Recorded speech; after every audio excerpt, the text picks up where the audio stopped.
Welcome, ladies and gentlemen, to today's tutorial. Now today we want to look at the spleen. Remember that the spleen is an intraperitoneal organ, yes, except only where the hilar area, where it is devoid of peritoneum. It's going to be found in the left hypochondriac region. Yes, it means sometimes in the epigastric region as well. Now this organ is actually purple, colored. It's going to have a weight of around 7 ounces, which is approximately 198 grams, yes, roughly 200 grams. And this organ is actually an organ of the reticuloendothelial system. In fact, it is a lymphoid organ, and its size is just like the fist of the hand or the clenched hand. Yes, this organ, yes, in life, in fetal life, is going to be relevant, as well as as far as hematopoiesis, erythropoiesis is concerned in terms of red blood cells in the fetal life. Yes, post-fetal life, yes, what happens is that yes, it's going to perform the function of sequestration of red blood cells. Red blood cells which are aged, which are deformed, will be sequestrated by this, the cells over there, the macrophage cells over there. Yes, apart from this, yes, it's going to perform the function of immune function. There will be immune function performed by this organ as well. It's going to be a reservoir of blood, in fact, a filter of blood. And these are some of the functions that the spleen is going to perform. And the spleen is very important as far as fighting, especially encapsulated bacteria are concerned, pathogens. These ones will have to be fought mainly by the spleen. Yeah, that is why after splenectomy, yes, removal of the spleen, what happens is that such individuals will be prone to encapsulated bacterial infections, notably Streptococcus pneumoniae infections. So these are some important aspects that we have to understand about the spleen. So by way of starting this whole thing, let's look at the spleen. So this is the spleen. It's more or less triangular shaped structure. We're going to present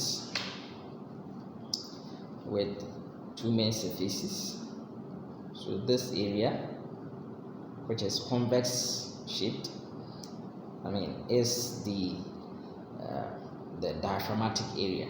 This is the area that is related to diaphragm, and then this area is the visceral area. You can see that it's more or less irregularly shaped. Remember that there is also a solid organ, and therefore we have a capsule, and in its functional parenchyma actually we divided into what we call red pulp and a white pulp, which we look at the histological aspects. Now, this organ, will have the following. It will have what we call a superior border, and at its opposite end will be the inferior border. Now remember that the superior border is often notched. Well, we are not going to use this notch to tell whether it's the superior border or the inferior border, because sometimes even the inferior border could be notched. Now these notches are a lot of the embryonic development, which actually the spleen was formed from several loops, which fused together. And therefore sometimes you find these notches. And sometimes if these lobules fail to fuse together, then there could be what we call accessory spleens as well. Now what we are going to find is that there is another border which is separating the superior border from the inferior border, and that border is known as the intermediate border. So that border which is found between the superior border, which is often notched, and the inferior border is the intermediate border. Now, for us to appreciate it better, what happens is that moving away from the superior border to the intermediate border, there's a large impression made here.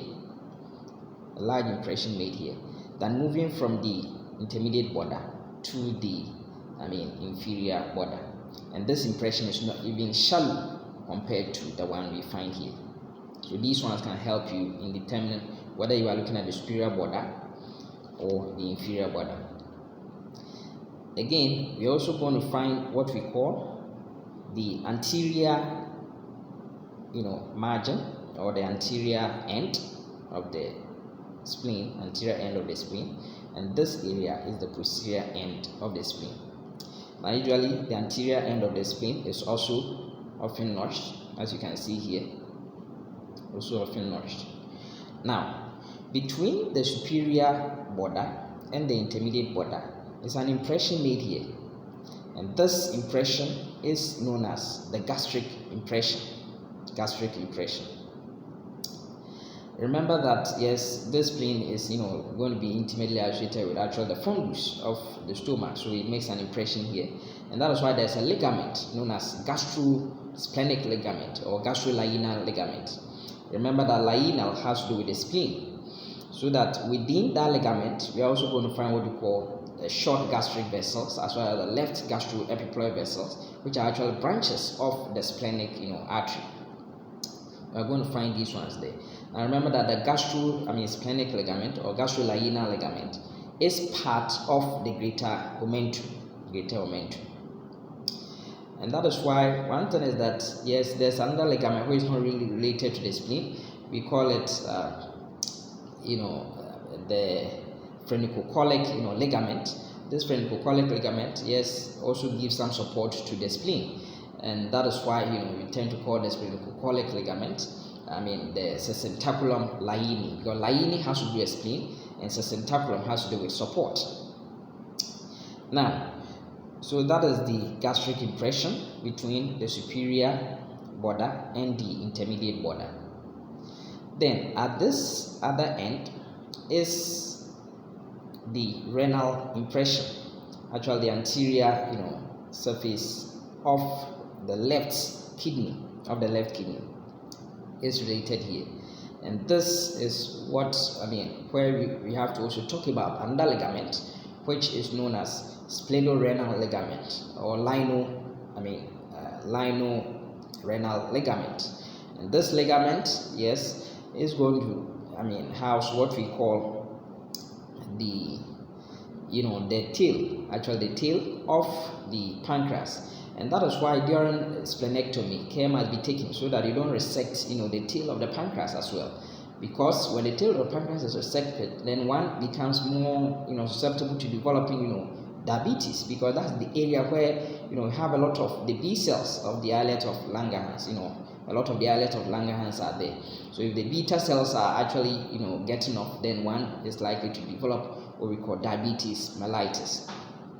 Again, when that happens, there could be pancreatic secretions entering, the abdomen, the peritoneum, and therefore which can, actually, cause several, digestive activities in the peritoneum. In addition to this, we also have what we call the splenic, vessels, also in this ligament. That's the lienorenal ligament. Very important. So that is what we are going to find here. Again, when we look at the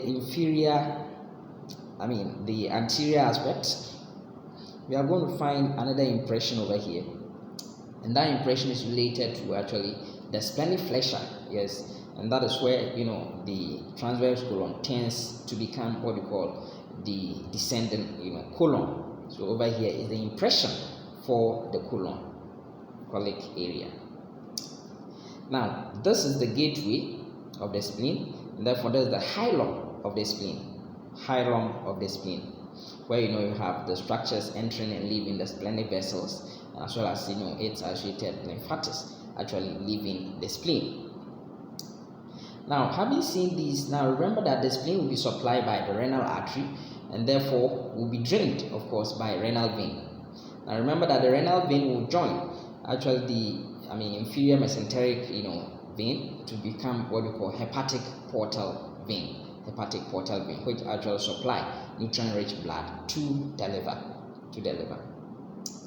Now remember that the dimensions of the spleen is also very important. Remember that the spleen is actually 1 inch thick. The spleen presents with a system of odd number Gibb, so 1 inch thick. Then we also look at 3 inches wide, that's the width, and then of course it's going to be 5 inches long, so it's 135. Okay, so we look at the thickness We look at the width and then we look at the length. So 135 inches. Then of course we said that we're going to weigh 7 ounces, which is approximately 200 grams. Then again, it is related, at its area, which is related to the diaphragmatic surface. It's related to actually what we have, ribs.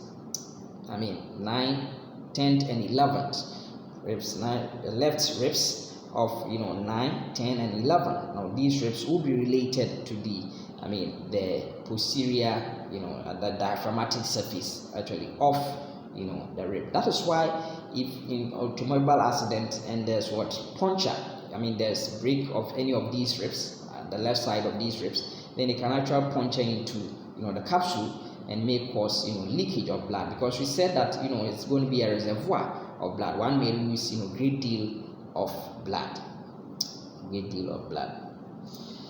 All right, so this is the organ being the spleen that we just looked at. It's very important that we appreciate all these things. We shouldn't just only look at these notches to tell the laterality of this structure. Yes, just look at the area where we have the gastric area. It's quite deeper, quite shallower, and it's found between the superior border and the intermediate. And then of course this area where it's less shallower will be the renal area. Alright, ladies and gentlemen, so this was actually a quick tutorial on the spleen being an important organ of the lymphoid system. We'll look at the histological aspects too. Thank you very much for your audience.